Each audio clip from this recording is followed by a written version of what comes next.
नमस्कार दोस्तों, आज बात करता हूं दोबारा से एक कानून की नई जानकारी के साथ। और आज का प्रकरण है कॉल डिटेल, क्योंकि कॉल डिटेल से ही बहुत सारे केसों का समाधान पुलिस भी निकाल लेती है और आम जनता भी कई बार सोचती है कि यदि हमारे पास कॉल डिटेल आ जाए तो हम दूध का दूध पानी का पानी कर सकते हैं। लेकिन कई बार देखा जाता है कि पुलिस को कहा जाए कि आप कॉल डिटेल निकाल लीजिए, वो निकालने में आनाकानी करती है। कई बार हम कोर्ट में भी जाते हैं तो वहां से भी हमें निराशा हाथ लगती है। और मैं आपको यही बताना चाहूंगा कि कॉल डिटेल किस प्रकार से निकाली जा सकती है और साथ में क्या अधिकार हैं आपके, और किस किस तरीके से किस किस माध्यम से आप कॉल डिटेल निकाल सकते हैं। तो आज की इस जानकारी के साथ शुरुआत करते हैं। मैं एडवोकेट अजय जैन आज कॉल डिटेल को लेकर आपके अधिकार के बारे में आपको बताऊंगा। कॉल डिटेल दो प्रकार की होती है। एक कॉल डिटेल वो जो कि कोर्ट से ऑर्डर करवा कर निकाली जाती है, और एक डिटेल वो जो हम डायरेक्टली कंपनी से ले लेते हैं। और दोनों कॉल डिटेलों में काफी अंतर है। जैसे मैं बताऊं, जो कंपनी हमें कॉल डिटेल देती है उस कॉल डिटेल में हमें केवल इतना पता लगता है कि किस टाइम पे किस डेट पर किसको कॉल की गई है, या किस टाइम किस डेट पर किससे कॉल हमारे पास आई है। लेकिन यदि यही कॉल डिटेल हम कोर्ट के ऑर्डर से निकलवाए या किसी केस से संबंधित होकर निकलवाए तो उसमें डिटेल्स की जो जानकारी है वो थोड़ा डीप हो जाती है। इसमें ये तो होता ही है कि किस डेट किस टाइम किस जगह से कॉल आई या गई है, साथ में किस जगह से कॉल गई है, जाने वाले की लोकेशन, और जिस जगह से कॉल हमारे पास आई है उस आने वाले की लोकेशन भी होती है। साथ में यह भी होता है कि कितनी देर बात हुई है। उस जो लोकेशन होती है वो लोकेशन डिग्री, जो लॉन्गिट्यूड लैटिट्यूड के आप यदि समझ पा रहे हैं तो उसमें डिजिट में होती है। जब उसको हम अपने मोबाइल में या किसी भी मैप के एप्लीकेशन पर डालते हैं तो वो एग्जैक्ट लोकेशन हमें मिल जाती है, और ये भी बहुत जरूरी होता है। लेकिन कई बार हमने देखा कि कोर्ट के माध्यम से हमें जब हम डिटेल निकलवाने की बात करते हैं तो हमें अधिकार नहीं पता होते। तो आज हम उन अधिकारों की बात करेंगे और समझेंगे कि आप किस तरीके से कॉल डिटेल निकलवा सकते हैं।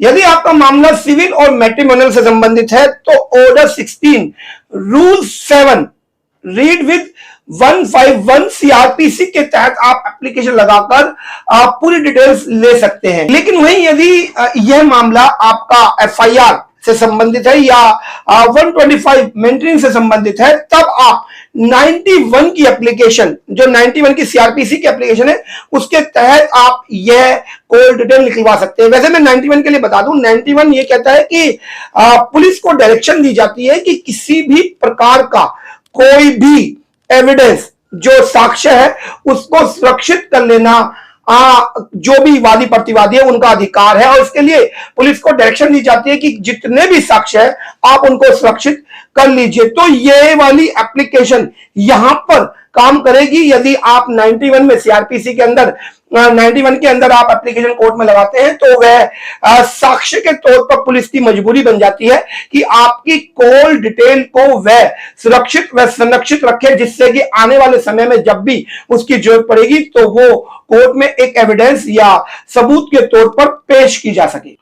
ये तो दो माध्यम हुए, लेकिन इसके अलावा बहुत सारी डिटेक्टिव एजेंसीज हैं जो जासूसी का काम करती है। उनके पास अलग से परफॉर्मेंस होते हैं, वो पेड एप्लीकेशन इस्तेमाल करते हैं, उससे भी आप कॉल डिटेल निकलवा सकते हैं। लेकिन वो बहुत महंगी होती है, करीबन 20 से 50 हजार रुपए तक का चार्ज वे एजेंसी कर लेती है। अब बात आती है कि आपके पास डिटेल्स आ तो गई, उन डिटेल्स को आप साक्ष्य के तौर पर, सबूत के तौर पर, एविडेंस के तौर पर कोर्ट में कैसे लगाएं जिससे कि वो एक्सेप्ट हो सके और आपकी बात को माना जाए।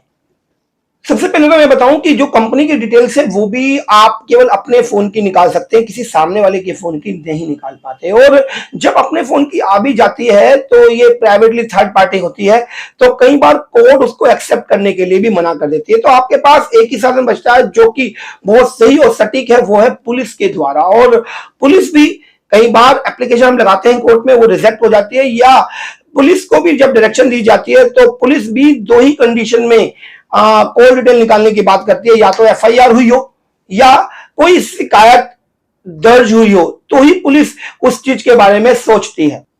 और कई बार देखा जाता है कि यदि एफआईआर हो भी गई और आपने या कोई और भी मुकदमा कोर्ट में चल भी रहा है और उसके बाद भी आप यदि कॉल डिटेल की बात करते हैं तो एक प्रोसेस बहुत लंबा है कि पहले आप डिटेल देंगे पुलिस को, पुलिस में कंप्लेंट दर्ज करेंगे, दर्ज करने के बाद उन डिटेल्स को पुलिस निकलवा भी लेगी। वो निकलवाने के बाद पहली बात तो उसके लिए शिकायत का 156(3) या 200 सीआरपीसी में जाएंगे, पुलिस को डायरेक्शन कराएंगे, डायरेक्शन कराने के बाद पुलिस उस बात को एक्सेप्ट करेगी, उसके बाद निकलवाएगी। तो एक लेंथी प्रोसेस है। इमीडिएटली की बात करें, इमीडिएटली कोई ऑप्शन नहीं बचता। कई बार तो यदि मैट्रिमोनियल की बात करें, हस्बैंड वाइफ की बात करें, तो वाइफ तो तुरंत एफआईआर दर्ज करा देगी।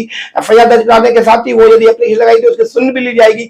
लेकिन पति बेचारा क्या करे, पति तो अपनी वाइफ के ऊपर एफआईआर भी दर्ज नहीं करा पा रहा है, ना ही दर्ज करा पा रहा है, ना ही उसकी डिटेल निकल पा रही है। तो बड़ा एक लेंथी प्रोसेस है। कई बार हमने देखा कि डिटेल्स को लेने के बाद पुलिस एक्सेप्ट भी कर लेती है और डिटेल निकलवा भी लेती है, लेकिन वो डिटेल हम तक कैसे पहुंचे, यह भी एक बड़ा मुद्दा आता है। और जब हमारी तरफ से कोई एफआईआर या कोई केस मुकदमा दर्ज नहीं होता तो डिटेल्स बड़ा मुश्किल होती है। मुश्किल होने के बाद भी पुलिस यदि निकलवा भी लेती है तो वो आपको देती नहीं है, चाहे आप आरटीआई भी लगा ले तब भी नहीं देती। अब बात आती है तो अब क्या किया जाए। अब बात आती है कि यदि पहली बात तो यह देखिए कि डिटेल्स निकली है या नहीं, डायरेक्शन हुई है नहीं। अगर डायरेक्शन हो गई है, डिटेल्स निकाल ली गई है, तो पुलिस से वो कैसे ले।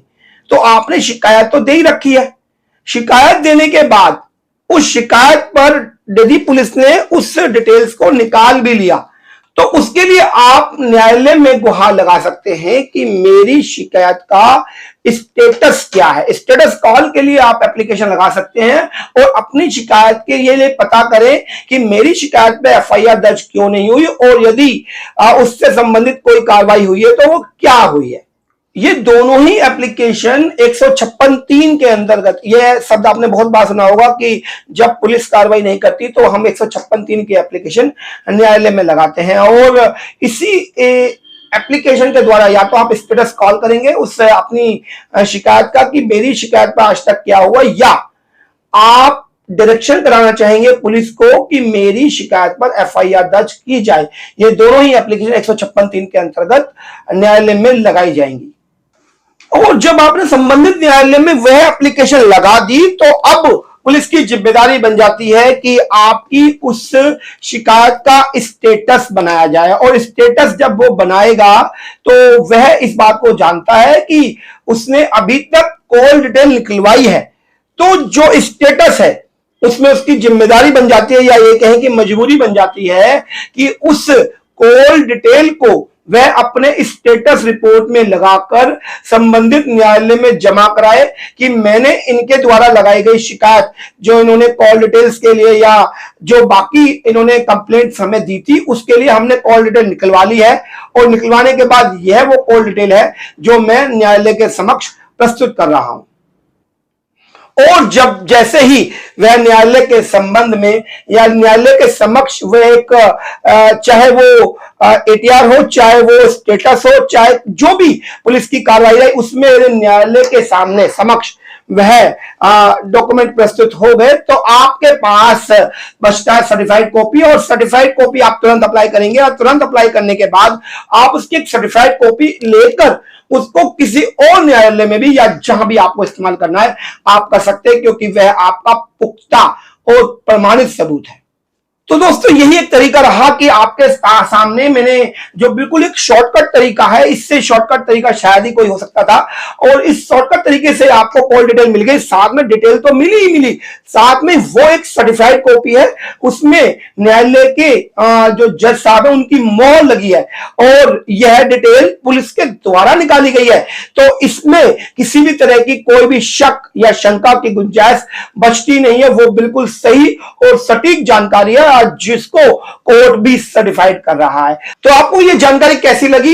यदि इसी तरह की जानकारी आप लगातार पाना चाहते हैं तो हमें आप यदि फेसबुक पर देख रहे हैं तो फॉलो कीजिए, यूट्यूब पर देख रहे हैं सब्सक्राइब कीजिए, ट्विटर पर देख रहे हैं तो भी फॉलो कीजिए। लगातार आप कमेंट करके हमसे अपनी कानूनी कोई भी यदि कोई जानकारी हमसे चाहते हैं तो कमेंट में अपना सवाल डाल सकते हैं। हम कमेंट में भी लगातार एक्टिव रहते हैं और आपको आपके सवाल का जवाब देते रहेंगे। लगातार जुड़े रहिए, इसी प्रकार की कानूनी जानकारी आप तक लगातार पहुंचाता रहूंगा।